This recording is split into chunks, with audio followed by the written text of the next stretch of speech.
Hello children of Tamriel, welcome to the school of Julianos.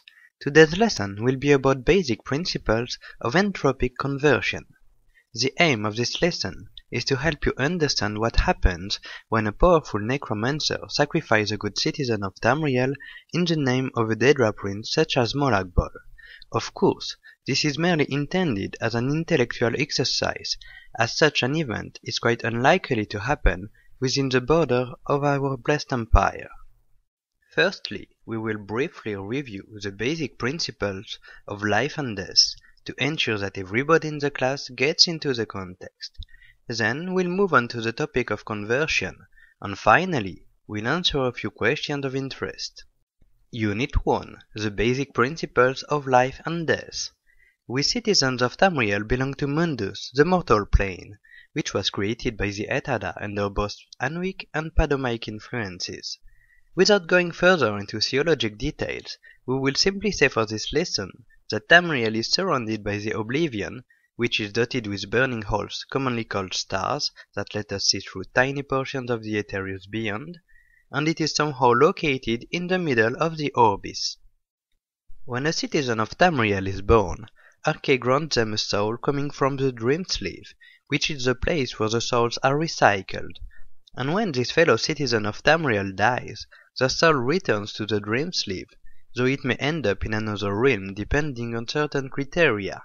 In example, Nords who died in a brave fight may end up in Sovngarde. Another exception is what happens when a Daedra gets in the way of a peaceful afterlife. This is the fate of cursed souls who are plagued with vampirism or lycanthropy, of course. But it can also happen to a poor innocent who is sacrificed in the name of a Daedra. This leads us to Unit 2, the basic principles of entropic conversion. Sacrifice is alike to a blade. It has two sides on one edge. Sides represent opposite principles of past and future, life and death, Tamriel and oblivion, while the edge is an agent of change, of conversion, allowing to pass from one state to another, from life to death, from Tamriel to oblivion, often through the act of slicing a throat. Sacrifice also requires a subject to sacrifice. In this case, it will be a citizen of Tamriel, which we will refer to as entity. The entity is composed of a body made of mortal flesh and a soul granted by Arche. When the sacrifice occurs, the body's vital functions are severed in a way to induce its death. From this point, death has occurred, and so we come to the oblivion side of the sacrifice. In our very specific example of a powerful necromancer sacrificing souls in the name of Molag Bal, the sacrificed soul is sent to the realm of Cold Harbor and becomes a soul shriven. As the name suggests, a spiritual operation has occurred to bind the soul to this Daedric realm, which is a corrupted version of Tamriel. The shriving of the soul actually causes an inversion of entropic principles of matter and energy. Let's make this clear with a table. As you can see, things are quite simple from this mathematical perspective. Now, and still purely as an intellectual exercise, let's imagine what would happen if a prophet were to try and help a soul shriven to escape Cold Harbor. This hypothetic prophet will be gifted with insane powers in way to serve the purpose of our exercise, and would summon a piece of Aetherius in Molag Bal's realm. How exactly he does this, we leave to your fertile imagination. Let's call this piece of Aetherius a sky shard. Not that Aetherius has more connection with the sky than oblivion, but the sky, being but another visual phenomenon caused by mortal mental stress, is enough of an unlikely thing to fit with this unlikely concept of a sky shard. The purpose of this sky shard summoned by our hypothetic prophet would be to serve as a new blade, to create a new conversion between Cold Harbor and Tamriel. However, as a soul shriven is, as the table shows, a soulless body, if they were to be sacrificed and remove their body again, they might just zero-sum. This will be most unfortunate, and not much help to this poor soul shriven. This is why our hypothetic prophet would rather operate a reverse conversion with the power of the sky shard. Thanks to this equation, we managed to solve the seemingly impossible operation of turning a soul into a body and then into a living being back again. With the power of mathematics, everything can become logic. Now let's move on to Unit 3, answering a few questions.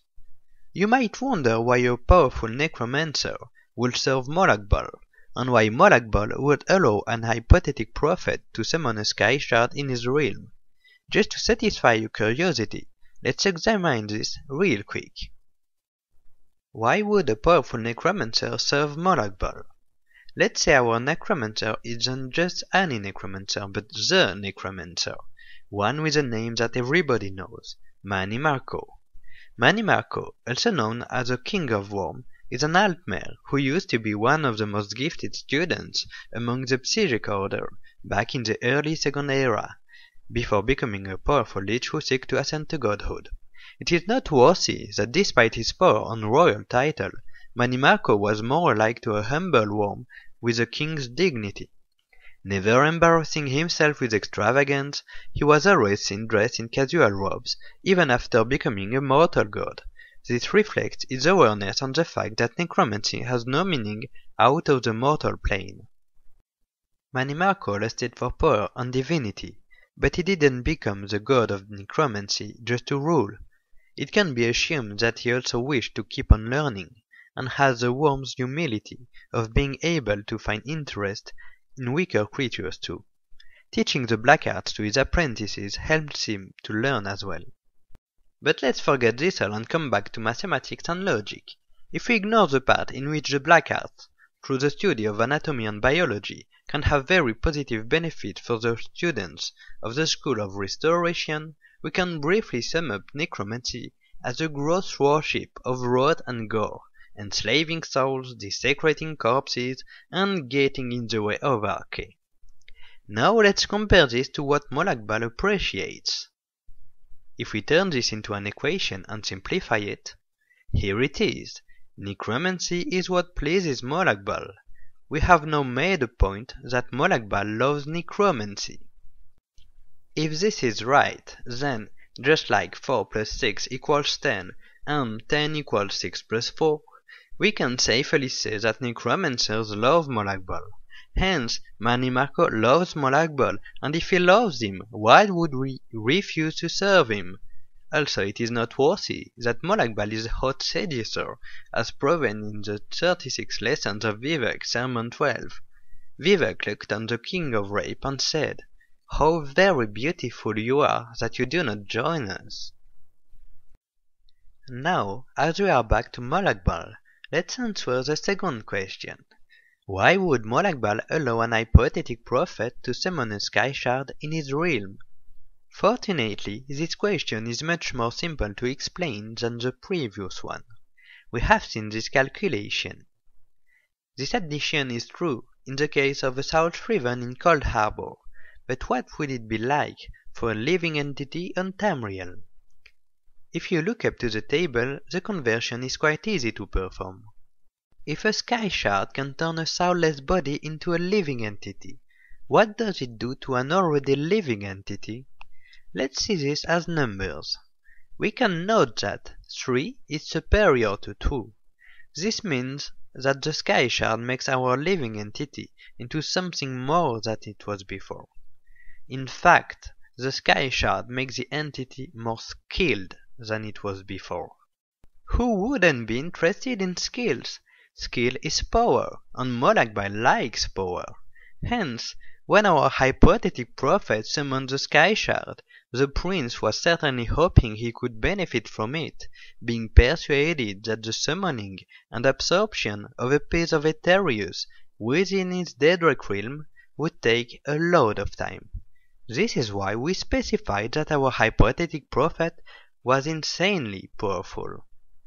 We are now done with this lesson. I hope you enjoyed this class and feel much brighter and less confused now. May Julianos always guide you. If some of you are still skeptic about the legitimacy of this class, or if they think some of its content was insane or absurd, we remind you that this was pure logic and all based on accurate facts. and that lore masters really do care about the lore. Elder Scrolls lore is quite flexible, and these are facts because it is written, and it is a fact that it is written. Thank you for your attention. Please exit the classroom with calm and silence.